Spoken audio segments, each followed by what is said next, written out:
Guys, स्वागत है आपका हमारे चैनल में। आज हम पहली बार करने वाले हैं फूड ब्लॉग और हम आए हैं मॉल में हम जाएंगे फूड कोर्ट। कितना अच्छा लग रहा है, वो देखो फूड कोर्ट, इसके साइड में फन गेम्स है। हाँ, मैं सोच रही हूँ कितना अच्छा है ये चाइनीज स्टेशन पे। मामा कुछ ऑर्डर कर रही है, समझ में नहीं आ रहा है क्या ऑर्डर करे। हाँ छोड़ो, देखने के ऑप्शन तो कर लेते हैं। कुछ समझ में नहीं आ रहा।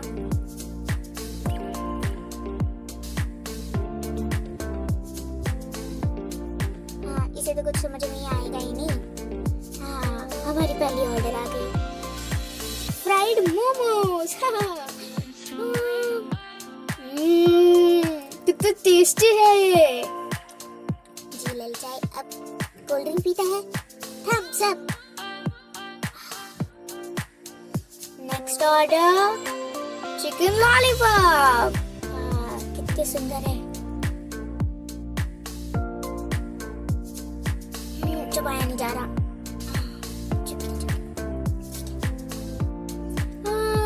हमारी नेक्स्ट ऑर्डर और ये फ्राइड राइस। और अच्छा लगता है इसे, टेस्टी।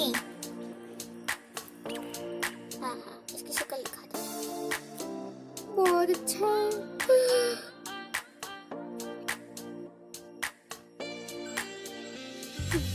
अभी bye bye.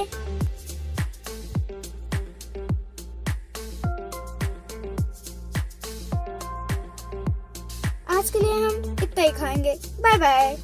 Thank you guys for watching the video. और वापस बाय बाय।